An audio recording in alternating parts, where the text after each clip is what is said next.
What's going on, everybody? Welcome to the Ryan Pineda Show, where we talk all things real estate, business, and entrepreneurship. And today, I want to teach you guys how to buy real estate with no money.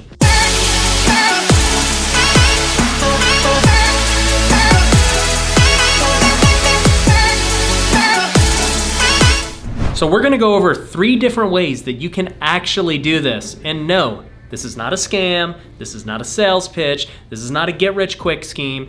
It's all legit, and you can do it today. You don't need a license, you don't need construction experience, you don't need any of that. Anyone with a computer, a pen, and a contract can make this happen. So let's get into the different ways you can do this. So number 1, wholesaling real estate. So when I first heard the term wholesaling, I thought they were talking about Costco, thought they were talking about Sam's Club, something like that. Wholesaling real estate has gotten so popular, you can do a YouTube search on it, a Google search on it, and it's pretty mainstream in my opinion. When I talk to realtors, a lot of them know exactly what I'm talking about. When I talked to realtors 10 years ago, nobody had any idea what wholesaling was. I think a lot of people wanted to keep it low key because the only people who knew how to do it were making a lot of money. In recent years, it's become much more competitive because there are so many people teaching it, like myself. The information is so much more freely available and everyone is doing it. So what exactly is wholesaling and why does everyone want to do it? The short answer is it's essentially flipping houses without having to do any of the crappy parts of flipping houses. Raising money to buy the house,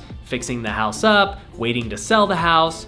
All of those things, they're eliminated with wholesaling. With wholesaling, all you have to do is find a really good deal, and you get to profit off of finding the good deal. So here's how it works. All you have to do is find a seller and get their property under contract to purchase. Let's say you get them under contract for $100,000. If you want to get the same contract I use, you can actually get in the description below. So no excuses on not knowing what contract to use or having a contract. You have it right there in the description. Got it, dude.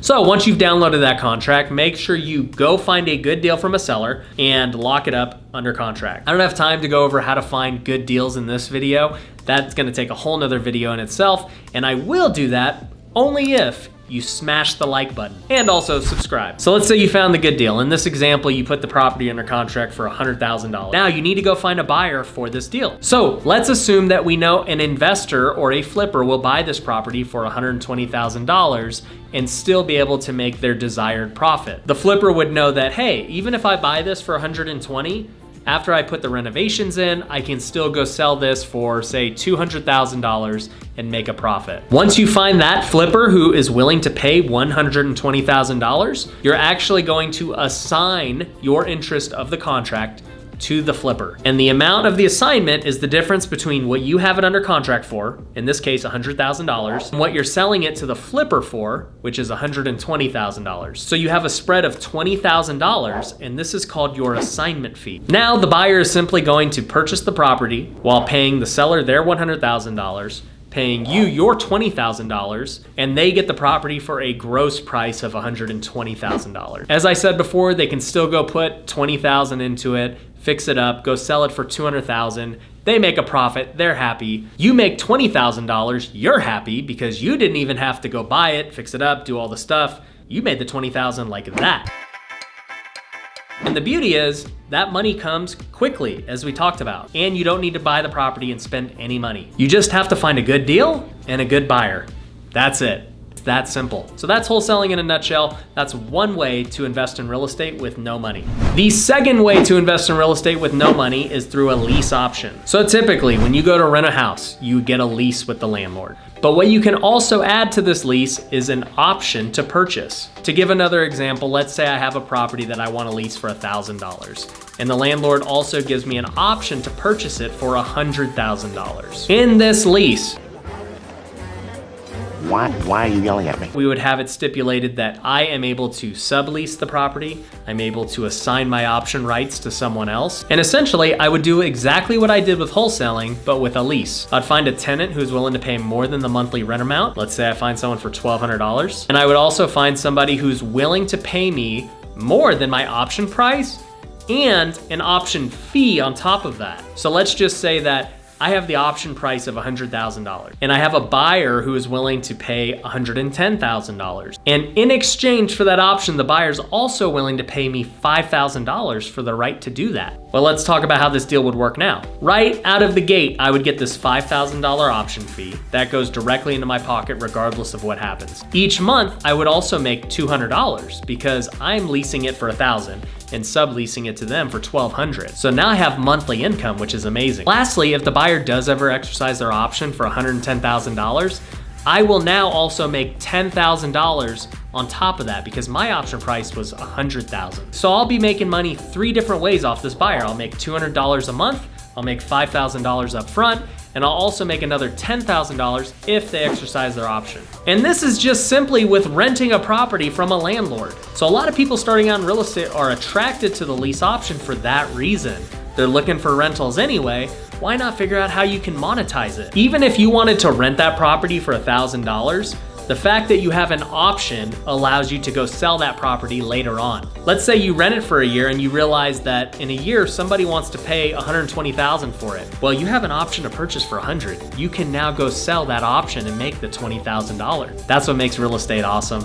That's why I love real estate. We go over all the day-to-day things in my business where we're flipping over 100 homes a year. We're doing creative deals like I'm telling you. So that's lease options in a nutshell. Now let's go on to number 3, which is OPM, or other people's money. Other people's money is exactly how it sounds. It's other people's money. You're not using your own money. So let's say you have a deal that you actually want to buy and flip. You don't want to wholesale it because you want to fix it up and make it nice and make the maximum profit. So what do? You don't have the money, right? Well, you go and get other people's money. There are many people who would love to get invested in real estate, but they just don't know how. They don't have the opportunity. They don't know anyone who's actively doing it, and so they don't invest. But if they had the opportunity presented to them, they would. And this is where you come into play. You don't have money, but you have an opportunity. And the opportunity is the deal. So what you would do, to go back to our first example, is put this property under contract for $100,000. Now, you know that you could sell this property for $200,000 once it's all fixed up. You know that it's only gonna take $20,000 to renovate it. So you go to that person who has $120,000 and you present them the opportunity. You can say, I've got this opportunity, fund the deal, we'll chop the profit 50-50, 60-40, whatever it is you guys can agree on. Or you can say, I'm going to give you an interest rate of X. Maybe you offer them 8%, 10%, whatever it may be. But since you don't have any money, the key would be putting in the agreement that you are not gonna make any monthly payments. All of their interest will be deferred once you sell it. So if you agree to give them 10% interest, you would pay all of that once it sells, plus their initial investment of $120,000. Then you would get to keep all the profit. In the other example of doing a profit split, you're also not making any monthly payments. They're covering all the cost, and you guys are equal partners, and you guys are sharing the profits.